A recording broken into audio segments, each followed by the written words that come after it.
What's up, guys? My name is Andy Nicholson. I'm 53 years young, and I'm still dunking, sprinting, and playing a ton of basketball.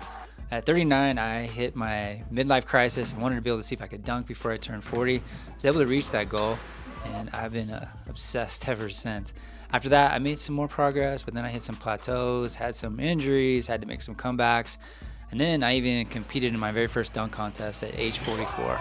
Now it's time to chase another crazy goal, and that's a 36-inch max vert by my 54th birthday, which is on January 7th, exactly 4 months from today. Each week I'm going to post training highlights, answer your questions, and of course I'm going to be testing my vert using the vert trainer. And as part of this challenge, I'm also going to give away a vert trainer.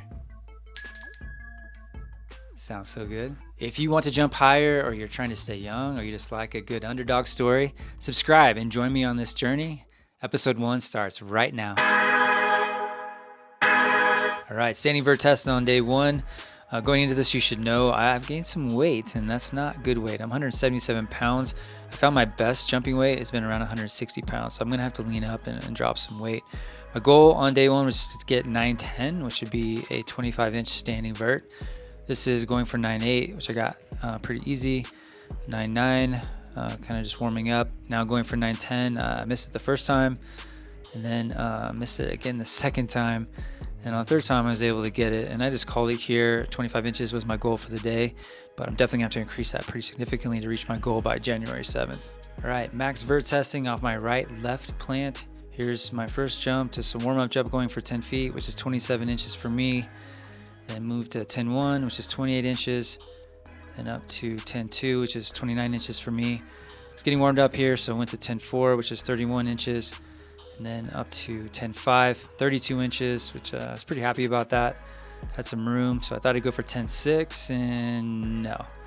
So max vert test on day 1, 32 inches. I'm actually really happy with this because I'm pretty heavy, as I mentioned before. But I'll have to gain 4 inches in the next 4 months to reach my goal by January 7th. Some of that will come from just getting lean, and the other part hopefully will come from training. All right, let's get into some training highlights. Obviously, I'm not going to show you everything. I'll just show you some things that hopefully will be useful to you. I like to start my workouts with single foot jump rope consecutive jumps, just because that nervous system warmed up. And then moving into some lateral line hops, just get that nervous system firing. One of my favorites is actually stair hops. I count how many times I can get my foot up on that stair in 10 seconds. Let me know if you ever want to have a contest. And then I absolutely love sprints. One thing I do a little bit differently maybe than some others is I do what's called reaction sprints, where I actually set a timer, and then I take off when that buzzer goes and try and react as fast as I can. Definitely have some work to do, but highly recommend sprinting. It will help in many, many ways. Getting into back squats, I am doing these to a box. This is as low as I can go without getting into what's called some butt wink.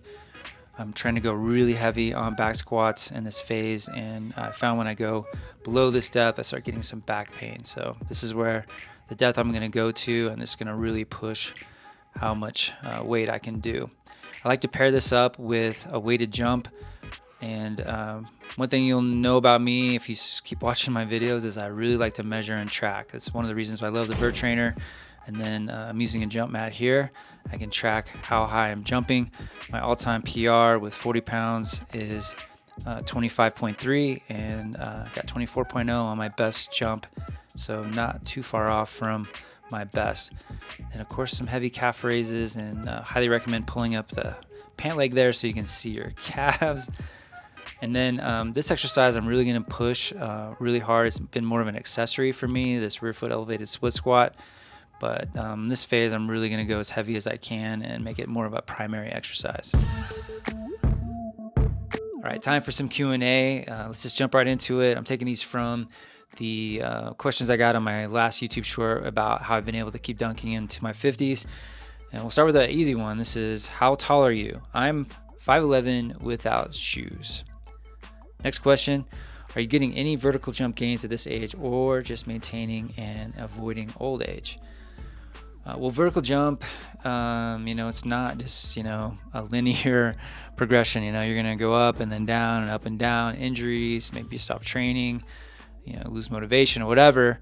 But hopefully over time, you you go up. So my all-time peak is at age 44, and my goal is to surpass that. Obviously, that's going to be hard to do, but that's part of what makes this fun, is trying something that's really, really hard. And so we'll see how this turns out. Next question: can you dunk single leg as well? I haven't dunked off 1 foot since I think I was 47, so 6 years ago. If I can find the clip, I'll play it. But I think if I get back down and really, really lean, around that 160 pounds and around 10% body fat, I have a really good chance of being able to dunk again off 1 foot. I'm actually a naturally bit better jumper off 1 foot. In high school, I was all 1 foot, and then as I got a little bit older, I started jumping off 2 feet, which is really common. You see that with tons and tons of athletes. Okay, that wraps things up for this very first episode. Thanks to everyone who's still watching. And if you haven't already, please subscribe. Ask some questions below, and I'll be sharing more details about how you can win a vert trainer, so stay tuned for that. And that's it. Episode 1's a wrap. I'll see you guys in the next one.